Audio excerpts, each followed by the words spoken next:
نبی جی تیری کون کرے گا بڑائی، صلی اللہ تیری ورفعنا لک ذکرک، تیری خوشبو میری چادر، تیرے تیور میرا زیور، تیرا شیوا میرا مسلک، ورفعنا لک ذکرک، ورفعنا لک ذکرک، میری منزل تیری آہٹ، میرا سدرہ تیری چوکھٹ، تیری گاگر میرا ساگر، تیرا صحرا میرا پنگھٹ، میں ازل سے تیرا پیاسا، نہ ہو خالی میرا کاسا، تیرے باری تیرا بالک، ورفعنا لک ذکرک، ورفعنا لک ذکرک، تیری مدحت میری بولی، تو خزانہ میں ہوں جھولی، تیرا سایہ میری کایا، تیرا جھونکا میری ڈولی، تیرا رستہ میرا ہادی، تیری یادیں میری وادی، تیرے ذرے میرے دیپک، ورفعنا لک ذکرک،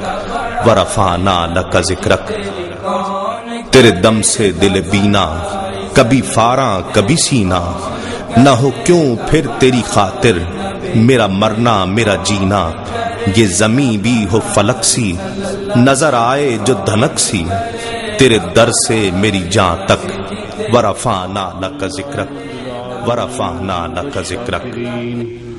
افضل السلام واکمل الصلاة على سید المرسلین قائد الغر المحجلین امام الاولین والآخرین سید الکونین وسیلتنا فی الدارین امام القبلتین محبوب رب المشرقین والمغربین جد الحسن والحسین المزین بکل زین المنزت من كل عیب وشان نبی الانبیاء عظیم الرجاء عمیم الجود والعطاء ماہی الذنوب والخطا الذي شفینا یوم الجزاء الذي كان نبیا وآدم بین الطین والماء در اللہ المکنون سر اللہ المخزون عالم ما کان وما یکون نور الافئدۃ والعیون سرور القلب المحزون سیدنا و مولانا و ملجانا و مأوانا محمدا عبدہ و رسولہ اما بعد اعوذ باللہ من الشیطان الرجیم بسم اللہ الرحمن الرحیم لقد من اللہ علی المؤمنین اذ بعث فیہم رسولا من انفسہم یتلو علیہم آیاتہ ویزکیہم ویعلمہم الکتاب والحکمہ وَإِن كَانُوا مِن قَبْلُ لَفِي ضَلَالٍ مُبِينٍ صدق اللہ مولانا العظیم۔ درود پاک۔ الصلاة والسلام علیک یا رسول اللہ وعلی آلک وصحابک یا حبیب اللہ۔ حضرات گرامی، معزز حاضرین کرام، ذوی الاحترام، اللہ پاک کا ارشاد گرامی ہے لقد من اللہ علی المومنین، اللہ پاک نے مومنوں پر اور مسلمانوں پر بہت بڑا احسان فرمایا کہ اس نے اپنے محبوب کو ہمارا رسول بنا کر، قائد بنا کر اور رہبر بنا کر بھیجا۔ اور آپ کے آنے کا مقصد کیا تھا، آپ کے بھیجنے کا مقصد کیا تھا؟ یتلو علیہم آیاتہ، تاکہ اللہ پاک کی پہچان کرائیں اور لوگوں کو بتائیں کہ تمہارا رب کون ہے، تمہارا خالق کون ہے، تمہارا مالک کون ہے، اور تمہیں اس مالک کی کس طرح پہچان کرنی ہے اور اس کے حق اور حقوق کیا ہے۔ اور دوسری بات یہ ہے کہ وَيُزَكِّيهِمْ، اس لیے آپ تشریف لائے تاکہ تمہیں پاک کریں۔ آواز کم کریں تھوڑا سا۔ تاکہ تمہیں پاک کیا جائے۔ اور تیسری بات یہ تھی کہ وَيُعَلِّمُهُمُ الْكِتَابَ، کہ تمہیں کتاب کی تعلیم دی جائے، ایسی کتاب کہ جو دنیا کی عظیم ترین کتاب ہے، اور وہ کوئی عام کتاب نہیں بلکہ اللہ پاک کی ذات مبارکہ کی کتاب ہے، جو کہ اس نے اپنی مخلوق کی ہدایت اور مخلوق کی بہتری اور مخلوق کو درجہ کمال تک پہنچانے کے لیے وہ کتاب عطا فرمائی۔ اور چوتھی بات یہ تھی کہ والحکمت، اور انہیں حکمت سکھانے کے لیے آپ تشریف لائے۔ حکمت کس بات کی؟ ایک تو یہ ہے کہ اس کتاب کے اندر جو کچھ ہے اس پر عمل کیسے کرنا ہے، یعنی اس کتاب کے اوپر عمل کی حکمت کیا ہے، اور کمال حاصل کرنے کی حکمت کیا ہے، اس بات کی حکمت کیا ہے کہ تم اللہ کو راضی کر سکو، کیونکہ وہ کائنات کا مالک اور تمہاری زندگیوں کا مالک ہے۔ تمہاری زندگی پر اور تمہارے جسم پر سب سے زیادہ حق اللہ تعالیٰ کی ذات کا ہے، کیونکہ اس نے انسان کو پیدا کیا ہے، اسی کو وہی انسان کا خالق ہے، وہی انسان کا مالک ہے۔ ہمارے جسم پر اور ہمارے جسم کے ہر حصے پر اللہ تعالیٰ کی ذات مبارکہ کا حق سب سے زیادہ ہے، بلکہ حق ہی صرف اس کا ہے، زیادہ کی بات بھی نہیں ہم کرتے، حق صرف اللہ پاک کا ہے، چونکہ وہی مالک ہے اور وہی خالق ہے، وہی بنانے والا ہے۔ جس طرح ہماری ملکیت کے اندر کوئی چیز ہو تو ہم کہتے ہیں کہ سب سے زیادہ میرا حق ہے، مجھ سے پوچھ کر تم یہ کام کر سکتے ہو، اس چیز کو اگر استعمال کرنا ہے تو میرے سے پوچھ کر، جس کو وہ اجازت دے گا اس کے پاس وہ چیز جا سکتی ہے، ورنہ نہیں جا سکتی۔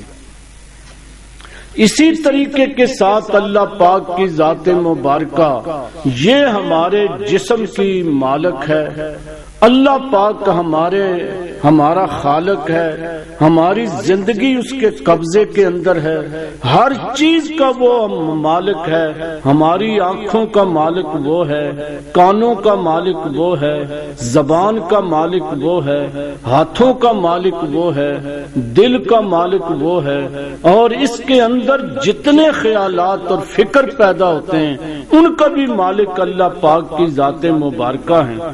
تو لہذا باقی جتنوں کے بھی حقوق ہیں وہ اللہ پاک اگر اجازت دیں تو ہوتے ہیں، مگر اللہ پاک نے اجازت دی کہ تم نے ماں باپ کی خدمت کرنی ہے، یہ اللہ تعالیٰ کی اجازت سے ہے۔ باقی جتنوں کا حق ہے وہ اللہ پاک کی اجازت کے ساتھ ہے۔ جہاں جہاں اللہ پاک نے اجازت دی ہے کہ آنکھ کو تم نے اس طرح استعمال کرنا ہے، جہاں اللہ پاک کہے کہ دیکھنا ہے وہاں جائز ہے، جہاں اللہ پاک نے دیکھنے سے منع کیا ہے وہاں منع ہے، کیونکہ یہ آنکھ اس پر حق اللہ کا ہے، یہ آنکھ ملکیت اللہ کی ہے۔ لہذا جس کی ملکیت ہو اس کی اجازت کے بغیر اگر کوئی بندہ ادھر ادھر کرے گا تو وہ بددیانتی ہوگی اور وہ خیانت ہوگی، بددیانتی ہوگی اور خیانت ہوگی۔ اللہ پاک کے محبوب ہمارے آقا حضور سرور کائنات نے ایک بات حدیث مبارکہ میں ارشاد فرمائی، اور قرآن پاک کی آیت مبارکہ بھی اس کی شہادت دیتی ہے۔ قرآن کہتا ہے یعلم خائنۃ الاعین، اللہ پاک آنکھوں کی خیانت کو جانتا ہے۔ اب دیکھیں کہ خیانت کیسے ہوتی ہے۔ خیانت کہتے ہیں کہ کسی کے مال میں بددیانتی کرنا، اب یہ آنکھوں کی خیانت کیسے ہے؟ آپ یہ کہیں گے کہ آنکھیں تو میری ہیں، ہماری ذاتی ہیں، ہم جہاں چاہے اس کو استعمال کریں، لیکن اللہ پاک نے خیانت فرمایا کہ اللہ تعالیٰ آنکھوں کی خیانت جانتا ہے، کیونکہ اللہ پاک ان آنکھوں کا مالک ہے، لہذا جہاں اللہ پاک نے حکم دیا دیکھنے کا وہ تو درست ہے، اور جہاں اللہ پاک نے دیکھنے کا منع کیا ہے وہ خیانت۔ اس لیے یہاں پر خیانت کہا گیا۔ اللہ پاک نے آنکھوں کی خیانت کا تو ذکر کیا ہے مگر کانوں کی خیانت کا ذکر نہیں کیا۔ اب اسی سے آپ سمجھ لیں، اس پر قیاس کریں کہ کانوں کی خیانت بھی موجود ہے، زبان کی خیانت بھی موجود ہے، ہاتھوں کی خیانت بھی موجود ہے، دل کی خیانت بھی موجود ہے، اور پیٹ کی خیانت بھی موجود ہے، اور پاؤں وغیرہ چلنے کی بھی خیانت موجود ہے۔ تو اگر آنکھوں کی خیانت ہو سکتی ہے، اور وہ خیانت کیوں ہے؟ کیونکہ اللہ پاک اس کا مالک ہے، اور تم مالک کی مرضی کے بغیر اس کو استعمال کرو گے تو یہ امانت کے اندر خیانت ہوگی۔ یہ آنکھیں اللہ کی امانت ہیں، یہ کان اللہ کی امانت ہیں، یہ ہاتھ اللہ کی امانت ہے، یہ پورے کا پورا جسم اللہ کی ملکیت ہے۔ اس کے اندر اگر آپ نے تصرف کرنا ہے، اس کو آپ نے اگر استعمال کرنا ہے تو وہ اللہ پاک کی حکمت کے مطابق ہوگا۔ تو میں عرض کر رہا تھا کہ ہمارے آقا حکمت سکھانے کے لیے آپ تشریف لائے، اور آپ نے ہمیں یہ بتایا کہ آنکھوں کو کس طرح استعمال کرنا ہے، ان آنکھوں کا استعمال کیسے ہے، یہ حکمت ہے، کانوں کا استعمال کیسے کرنا ہے، یہ حکمت ہے، ہاتھوں کا استعمال کیسے کرنا، یہ حکمت ہے، اور یہ دل کا، دماغ کا، عقل کا، اور ان تمام اعضاء کا استعمال یہ اللہ پاک کی حکمت ہے۔ اور یہ حکمت اللہ پاک نے اپنے پیارے محبوب کے ذریعے سے ہمیں بتائی کہ کس طرح تم نے کام چلانا، کس طریقے کے ساتھ تم نے آگے بڑھنا ہے۔ تو یہ بات ہمارے آقا نے ہمیں سکھائی، اس لیے اللہ پاک کی ذات مبارکہ نے فرمایا کہ میرے محبوب جو ہیں وہ تمہارے لیے کائنات کی سب سے بڑی نعمت اور احسان ہے، کیونکہ آپ نے ایسی باتیں بتائی ہیں جس کے ذریعے سے ہم کمال تک پہنچ سکتے ہیں، ہم با کمال بنتے ہیں، جس سے انسان بدلتا ہے، اور جس سے انسان کو وہ مقام حاصل ہوتا ہے کہ بندہ فرشتوں سے بھی آگے چلا جاتا ہے۔ ایسی باتیں بتانے والے وہ ہمارے آقا ہیں، اور آپ ایک ایسی نعمت ہیں، آپ ایک ایسی نعمت ہیں کہ جس کے بغیر بندے کا گزارا ہی نہیں ہو سکتا۔ یعنی بعض نعمتیں ایسی ہوتی ہیں کہ جن کے بغیر گزارا ہو جاتا ہے۔ مثلاً اگر ایک آپ کے پاس محل موجود نہیں تو نہ صحیح چھوٹے مکان میں بھی گزارا ہو جاتا ہے، اگر چھوٹا مکان نہیں تو کچے مکان میں بھی گزارا ہو جاتا ہے، اگر وہ بھی موجود نہیں تو آپ جھونپڑی کے اندر بھی گزارا کر سکتے ہیں، اگر وہ بھی موجود نہیں تو ایک خیمے کے اندر بھی گزارا ہو جاتا ہے، اور لوگ کرتے ہیں۔ تو اس کا مطلب یہ ہے کہ یہ محل کا مکان ایک ایسی نعمت نہیں ہے کہ جس کے بغیر گزارا نہ ہو سکے۔ اب اگر آپ کو اعلیٰ ترین کھانے نہیں ملتے تو دال روٹی سے بھی کام چل سکتا ہے، دال روٹی اگر نہ ملے تو بندے جو ہیں وہ روٹی اور پیاز اور چٹنی سے بھی کام چلا لیتے ہیں، کام تو اس سے بھی چلتا ہے۔ یعنی بعض نعمتیں ایسی ہوتی ہیں کہ جن کے بغیر گزارا ہو جاتا ہے، مگر بعض نعمتیں ایسی ہیں کہ جن کے بغیر گزارا ہی نہیں ہوتا۔ مثلا بندے کی زندگی ہے، یہ ایک ایسی نعمت ہے، اگر یہ زندگی موجود نہ ہو، صحت موجود نہ ہو تو پھر کوئی دنیا کی نعمت کام ہی نہیں آتی۔ اگر آپ کی زندگی نہیں تو پھر آپ کا مکان بھی کوئی نہیں، کار بھی کوئی نہیں، اولاد بھی کوئی نہیں، کچھ بھی آپ کے کام نہیں آئے گا۔ اگر صحت موجود نہیں تو پھر آپ کھانے بھی نہیں کھا سکتے، آپ سیر بھی نہیں کر سکتے، آپ دیگر کام بھی نہیں کر سکتے۔ یعنی صحت کے ساتھ باقی نعمتیں کام آتی ہیں۔ صحت ضروری ہے، صحت ایسی چیز ہے کہ جس نعمت کے بغیر باقی نعمتیں کسی کام کی نہیں ہیں، اور زندگی ایک ایسی نعمت ہے کہ جس کے بغیر باقی نعمتیں کسی کام کی نہیں ہوتی ہیں۔ اسی طرح ہمارے آقا حضور سرور کائنات ایک ایسی نعمت ہیں کہ جن کے بغیر زندگی بھی کسی کام کی نہیں ہے۔ زندگی بہت بڑی نعمت ہے، مگر زندگی کو کامیاب بنانے کے لیے حضور سرور کائنات جیسی نعمت ضروری ہے۔ اس لیے اللہ پاک کی ذات مبارکہ نے ہمارے آقا کو بلکہ تمام انبیاء کرام وہ اللہ کی وہ نعمت ہے کہ جو زندگی کو کامیاب بنانے کے لیے، زندگی کو بہتر کرنے کے لیے اور زندگی کو اعلیٰ ترین مقام پر پہنچانے کے لیے لازم ہے۔ اگر حضور نہ ہو، اگر حضور جیسی نعمت موجود نہ ہو تو ہماری زندگی کیا ہوتی؟ آپ خود ہی سوچیں کہ ہماری زندگی کیا ہوتی اگر حضور نہ ہوتے۔ ہم بھی جو کہ ہم اس معاشرے کے اندر رہتے ہیں، آج ہم بھی گائے کا پیشاب پیتے ہوتے، آج ہم بھی جو ہے وہ بتوں کے آگے جھکتے ہوتے، آج ہم بھی بازار سے بت خرید کر لاتے اور اس کے سامنے پوجا کرتے اور پھر مردار کھاتے، گندگیاں کرتے اور پتہ نہیں کیا کیا جو کچھ ان کے اندر رسم و رواج موجود ہیں۔ اور آپ یعنی دیکھیں، اور پھر ہمارے آقا نے کتنی پاکیزہ زندگی عطا فرمائی، کس طرح ہمیں جینے کا حق جو ہے وہ بتایا اور کس طریقے کے ساتھ اس زندگی کو کارآمد بنایا، اور یہ زندگی جو ہے وہ با کمال بنی اور دنیا نے یہ فیصلہ کیا۔ آپ دیکھ لیں کہ ہمارے آقا کے پاس اسی شہر کے اندر ابو جال بھی رہتا تھا، عتبہ بھی رہتا تھا، ابو لہب بھی رہتا تھا، اور شیبہ بھی وہیں پر، دیگر کفاران مکہ بھی وہیں پر،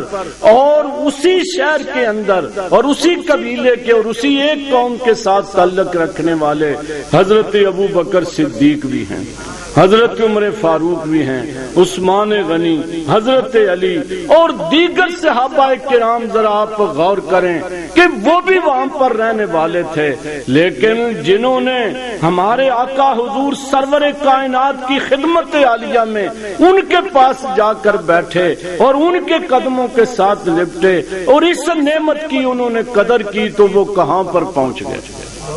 یعنی یہ ہم نہیں کہتے کہ ہم یعنی ماننے والے لوگ ہیں، بلکہ دنیا کا کوئی مصنف، دنیا کا کوئی کافر اٹھا کر دیکھ لیں، وہ بات حضرت ابو بکر کی کرے گا، وہ بات حضرت عمر فاروق کی کرے گا۔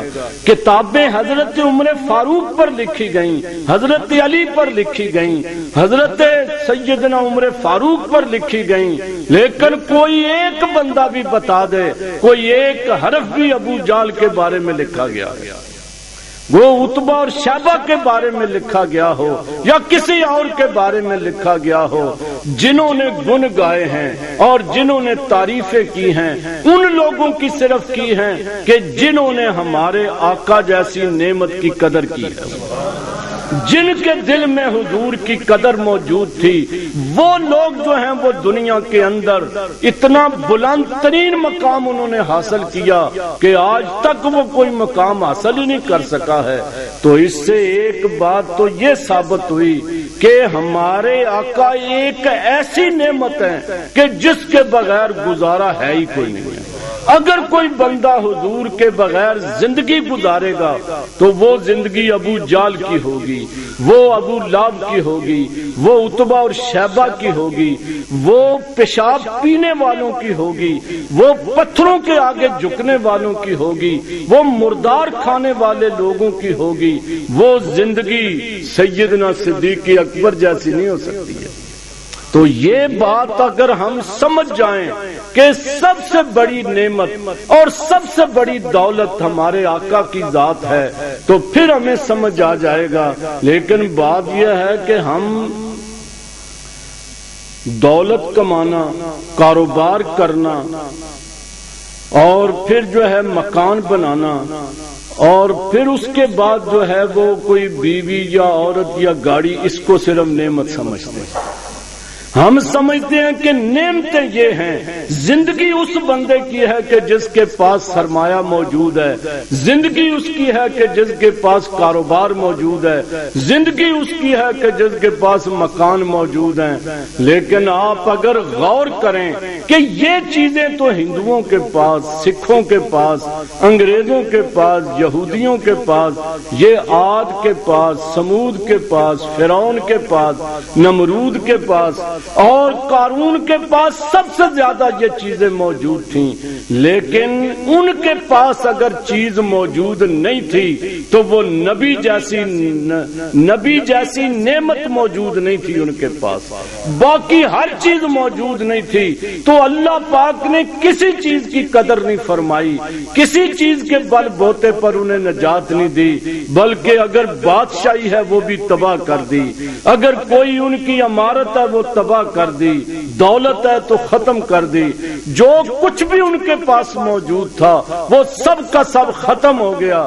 نام اگر رہا ہے تو صرف اللہ کے نبیوں کا رہا ہے، کیونکہ اللہ کا نبی انسانیت کے لیے سب سے بڑی نعمت ہے، اور ایسی نعمت ہے کہ اس کے بغیر گزارا ہو ہی نہیں سکتا، اس کے بغیر جو ہے وہ گزارا نہیں۔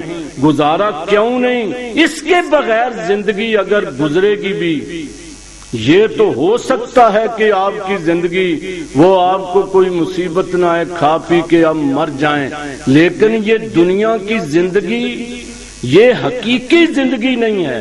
اصل زندگی تو مرنے کے بعد شروع ہونے والی ہے، جو ہزاروں سال کے اوپر محیط زندگی ہوتی ہے، اگر اس کے اندر اگر بندہ تباہ ہو گیا، برباد ہو گیا، ہلاکت آ گئی، تو یہ جو قبر کی زندگی اور آخرت کی زندگی بچانے والے لوگ ہیں تو یہ اللہ پاک کے نبی ہوتے ہیں۔ یہ نبیوں کے بغیر کوئی بتا ہی نہیں سکتا کہ قبر کے اندر کیا ہے، حشر کے اندر کیا ہوگا، اور قیامت کے دن کیا ہوگا، جنت کیا ہے، دوزخ کیا ہے۔ یہ وہ باتیں ہیں کہ جو انبیاء کے بغیر نہ کسی کو پتا چلتا ہے، نہ کوئی پتا چلا سکتا ہے۔ ہمارے آقا کی ذات مبارکہ نے دیکھیں کہ اتنا بڑا مقصد تھا، جس مقصد کے لیے آپ نے ہر قسم کی تکلیف جو ہے وہ برداشت کی۔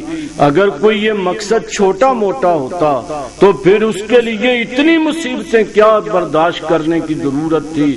شاب ابی طالب کے اندر، اور پھر جو ہے وہ آپ نے طائف کا جو سفر کیا اس کے متعلق آج بھی ہم سنیں، کتابیں جب ہم پڑھتے ہیں تو رونگٹے کھڑے ہو جاتے ہیں کہ ہمارے آقا کو اپنے مقصد کے ساتھ، انسانیت کے ساتھ اور لوگوں کے ساتھ کتنی جو ہے وہ خیر خواہی اور بلائی کا آپ کے پیش نظر مقصد تھا۔ آپ جب کہنے لگے مکے والے تو مانتے نہیں ہیں، چلو طائف چلتے ہیں۔ ہمارے آقا حضور سرور کائنات طائف کے اندر گئے، آپ کے ساتھ صرف حضرت زید بن حارث رضی اللہ تعالیٰ عنہ، آپ کے جو متبنہ جن کو آپ نے بیٹا بنایا ہوا تھا۔ حضرت زید بن حارث جو تھے وہ پہلے غلام تھے، اور وہ غلام بھی حضرت خدیجۃ الکبریٰ تھے، اور حضرت خدیجۃ الکبریٰ کا جب نکاح ہوا حضور کے ساتھ تو انہوں نے تحفے کے اندر یہ زید بن حارث اور دیگر کوئی، بعض نے کہا 20 تھے، بعض نے کہا 40 غلام تھے، وہ تمام کے تمام حضور کی خدمت میں دے دیے۔ فرمایا کہ یہ اب سب کچھ آپ کا ہے۔ ہمارے آقا نے وہ قبول کیے، ابھی اس وقت 25 سال کی عمر تھی، ابھی نبوت کا سلسلہ بھی نہیں تھا۔ آپ نے شام ہونے سے پہلے سب کو آزاد کر دیا، سب کو جاؤ تم اپنا اپنا کام کرو۔ اور حضرت زید جو ہیں وہ کہنے لگے کہ حضرت میں آپ کے پاس رہوں گا، مجھے آپ جدا نہ کریں، کیونکہ وہ پہلے بھی حضور کو جانتے تھے۔ آپ نے فرمایا ٹھیک ہے۔ پھر یہ زید بن حارث کے والدین آئے اور وہ آ کر کہنے لگے کہ آپ اس کو آزاد کر دیں۔